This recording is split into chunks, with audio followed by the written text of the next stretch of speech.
Hi everyone, स्वागत आप सभी का मेरा यूट्यूब चैनल में। आज हम करेंगे असेसमेंट अप्रोचेस का नेक्स्ट अप्रोच जिसका नाम है समेटिव असेसमेंट। फॉर्मेटिव असेसमेंट हम कल कर चुके हैं। फॉर्मेटिव असेसमेंट आई होप सबको समझ में आ गया था। नेक्स्ट हम करने जा रहे हैं समेटिव असेसमेंट। तो फॉर्मेटिव असेसमेंट का आपको पता है क्या होता है, सभी ने वीडियो देखी है। अगर वीडियो अभी तक आपने फॉर्मेटिव असेसमेंट की नहीं देखी है तो आप वीडियो देख सकते हो। फॉर्मेटिव असेसमेंट की लिंक आपको डिस्क्रिप्शन में मिल जाएगा, असेसमेंट फॉर लर्निंग के नोट्स का। फॉर्मेटिव इवैल्यूएशन क्या होता है, जब हमारी जो शिक्षण प्रक्रिया चल रही होती है उसके बीच में जब बच्चों का इवैल्यूएशन करते हैं उसको कहा जाता है फॉर्मेटिव इवैल्यूएशन।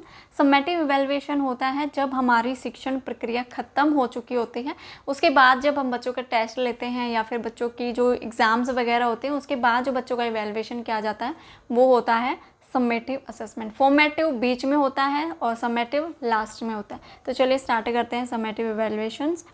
योगात्मक आकलन को सीखने के आकलन के नाम से भी जाना जाता है। जो समेटिव असेसमेंट है इसको क्या कहा जाता है, असेसमेंट ऑफ लर्निंग। फॉर्मेटिव था असेसमेंट फॉर लर्निंग, इसमें है असेसमेंट ऑफ लर्निंग, सीखने के लिए आकलन के नाम से भी इसको जाना जाता है।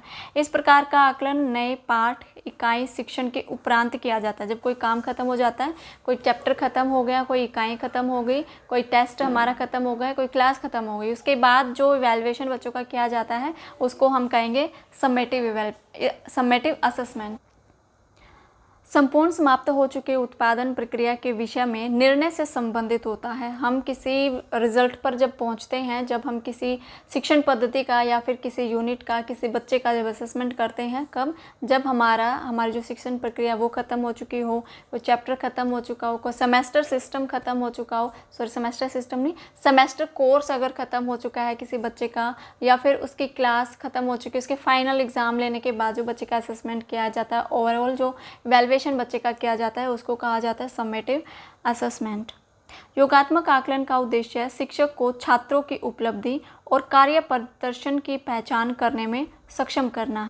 तो यहाँ पर टीचर का उद्देश्य क्या होगा, समेटिव असेसमेंट का उद्देश्य क्या होगा, टीचर छात्रों की उपलब्धि का पता लगाएगा जब उसका फाइनल रिजल्ट आने के बाद, क्योंकि यहाँ पर चेंज हम नहीं कर सकते। जो फाइनल रिजल्ट होगा उसी में हम बताएंगे कि आपने ये उपलब्धि हासिल की है या फिर आपके इतने मार्क्स आए हैं, आपने इतना अच्छा स्कोर गेन किया है। और यहाँ पर जो फॉर्मेटिव था उसमें हम बीच में चेंज कर सकते थे, लेकिन समेटिव में हम कोई भी बदलाव नहीं कर सकते। और जो बच्चे का प्रदर्शन है उसको पहचानने में टीचर की क्या करता है, हेल्प करता है, टीचर को सक्षम बनाता है।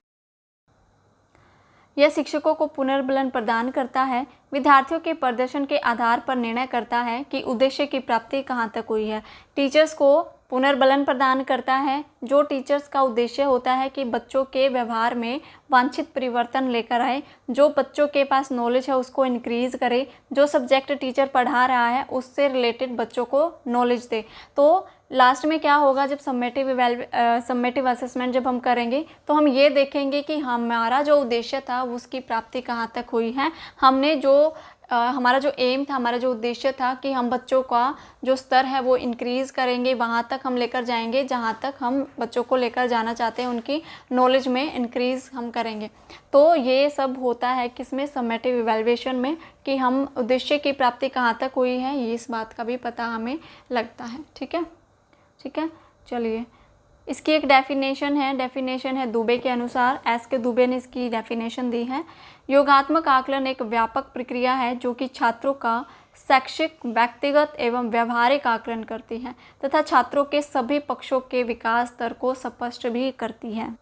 समेटिव असेसमेंट में बच्चे के ओवरऑल डेवलपमेंट को देखा जाता है, कितना बच्चे ने सीखा है, कितना बच्चे के व्यवहार में परिवर्तन आया है, ये सब।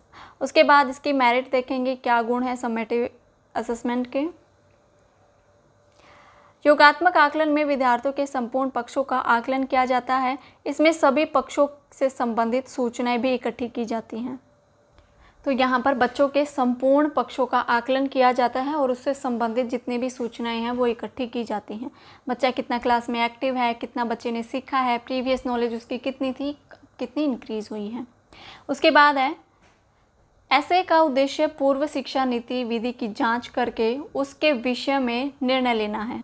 तो यहाँ पर योगात्मक आकलन का क्या उद्देश्य है, जो पुरानी शिक्षा नीति थी, जो बच्चा पिछली क्लास से आया है उससे पहले हमने कौन सी शिक्षा नीति अप्लाई की थी या फिर बच्चे की प्रीवियस नॉलेज क्या थी उसको देखना है, अपने मेथड्स को चेंज करना है, क्योंकि यहाँ पर बच्चे का लेवल क्या है वो इंक्रीज़ हो गया, क्लास उसकी अपर लेवल में आ गई है या फिर उसकी क्लास भी थोड़ी सी बढ़ गई है, 6th से 7th है, 7th से 8th है, 8th से 9th, मतलब अगली क्लास में बच्चा आ गया। तो यहाँ पर हमें अपना मेथड भी चेंज करना पड़ेगा, पुराने मेथड से हम उस बच्चे को नहीं पढ़ा सकते और इससे यहाँ पर क्या होगा कि बच्चे के शैक्षिक संबंधी विकास में हम योगदान दे सकते हैं अपना।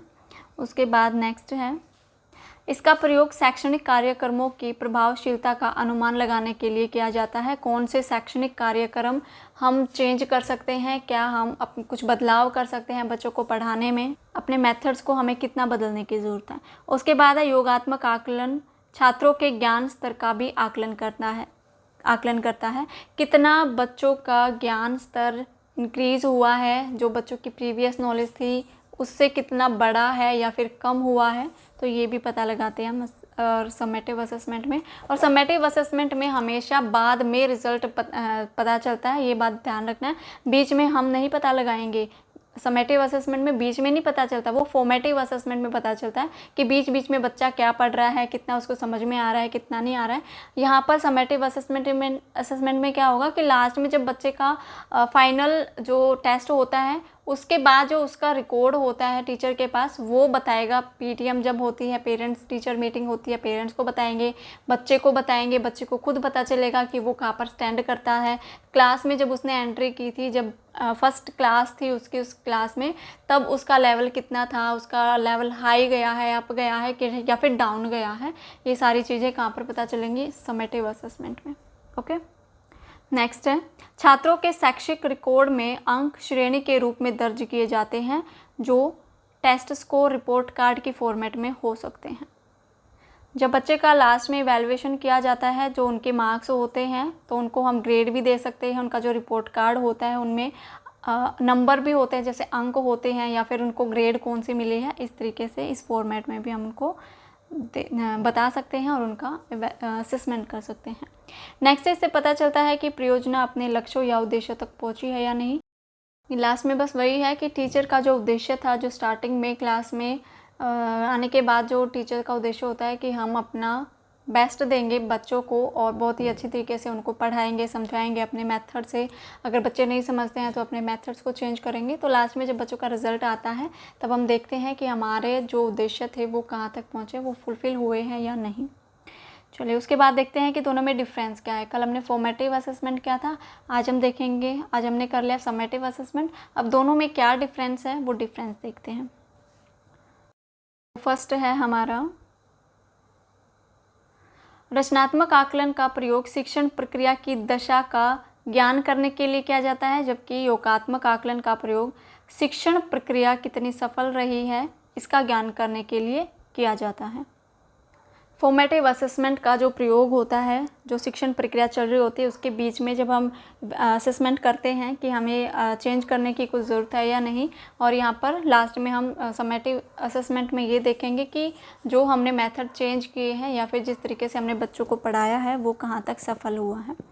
उसके बाद है नेक्स्ट, फॉर्मेटिव असेसमेंट शिक्षण प्रक्रिया के दौरान होता है, जबकि योगात्मक आकलन जो समेटिव असेसमेंट होता है वो निश्चित अवधि के बाद होता है। जब फाइनल एग्ज़ाम हो जाते, फाइनल टेस्ट हो जाते, उसके बाद होता है समेटिव असेसमेंट। नेक्स्ट, रचनात्मक आकलन का प्रयोग अधिगम के लिए आकलन के रूप में किया जाता है, जबकि योगात्मक आकलन का प्रयोग अधिगम का आकलन करने के लिए किया जाता है। जो फॉर्मेटिव असेसमेंट होता है वो होता है असेसमेंट फॉर लर्निंग, और जो समेटिव असेसमेंट होता है वो होता है असेसमेंट ऑफ लर्निंग। ठीक है, उसके बाद है नेक्स्ट, रचनात्मक आकलन का कार्य छात्रों का फीडबैक प्रदान करना है, जबकि योगात्मक आकलन का कार्य ग्रेड या फिर परिणाम देने का होता है। जब हम बच्चे को पढ़ा रहे होते हैं, उनसे क्वेश्चनिंग करते हैं तो बच्चों का आंसर आता है, बच्चों का फीडबैक आता है। समेटिव इवैल्यूएशन में क्या होगा, यहाँ पर लास्ट में जब बच्चों के ग्रेड आएंगे या फिर बच्चों का जो रिज़ल्ट आएगा, यहाँ पर देखा जाएगा कि बच्चों ने कितना अचीव किया है। उसके बाद नेक्स्ट है, फॉर्मेटिव असेसमेंट द्वारा विद्यार्थी को यह पता लगता है कि उसे कहाँ सुधार करने की आवश्यकता है, जबकि समेटिव असेसमेंट द्वारा विद्यार्थी को ये पता लगता है कि उसने कितना सुधार किया है। फॉर्मेटिव असेसमेंट में बीच में पता लगता है कि हमें क्या और सुधार की आवश्यकता है, हम कितना और चेंज कर सकते हैं, जबकि योगात्मक आकलन में विद्यार्थी को ये पता लगता है कि उसने कितना सुधार किया है। ठीक है, तो ये बीच में होता है फॉर्मेटिव असेसमेंट, और ये योगात्मक क्या होता है, जो समेटिव असेसमेंट, ये होता है लास्ट में। ठीक है, फॉर्मेटिव असेसमेंट में हम चेंज कर सकते हैं, लेकिन समेटिव असेसमेंट के लास्ट में हम कुछ भी चेंज नहीं कर सकते हैं। ये भी एक इसका डिफरेंस है। निष्कर्ष देखेंगे, फॉर्मेटिव असेसमेंट और समेटिव असेसमेंट के प्रकार शैक्षिक गतिविधियों में काफ़ी सीमा तक महत्वपूर्ण और लाभदायक सिद्ध होते हैं। यहाँ पर ये लाइन आएगी कि आकलन के उपागम फॉर्मेटिव असेसमेंट और समेटिव असेसमेंट शिक्षण गतिविधियों में काफ़ी सीमा तक महत्वपूर्ण और लाभदायक सिद्ध होते हैं। फॉर्मेटिव असेसमेंट और समेटिव असेसमेंट शिक्षण अधिगम प्रक्रिया का एक अहम हिस्सा है, जिसमें कमियों का पता लगाकर समय रहते उनको दूर किया जा सकता है। और कमियों का पता लगाकर हम कहाँ पर दूर कर सकते हैं उनकी कमियों को, फॉर्मेटिव इवैल्यूएशन में। समेटिव इवैल्यूएशन में ये नहीं होगा। जब समेटिव इवैल्यूएशन में फाइनल टेस्ट हो जाएंगे, उसके बाद रिजल्ट आ जाएगा, तो हम उसमें क्या चेंज कर पाएंगे, कुछ भी चेंज हम उसमें नहीं कर सकते हैं। तो ये था आज आपका समेटिव असेसमेंट अप्रोचेस आपके यहाँ पर ख़त्म होती हैं। 2 ही हैं, फॉर्मेटिव और समेटिव, दोनों मैंने यहाँ पर आपको करा दी हैं। इसके नोट्स आपको PDF फॉर्म में नीचे डिस्क्रिप्शन में लिंक दे दूँगी मैं, वहाँ से आप इसको डाउनलोड कर सकते हो। ठीक है, प्लेलिस्ट में भी आपको वीडियो मिल जाएगी। और अगर वीडियो आपको अच्छी लगे तो लाइक ज़रूर करें, अपने फ्रेंड्स के साथ ज़रूर शेयर करें वीडियो को। Thank you.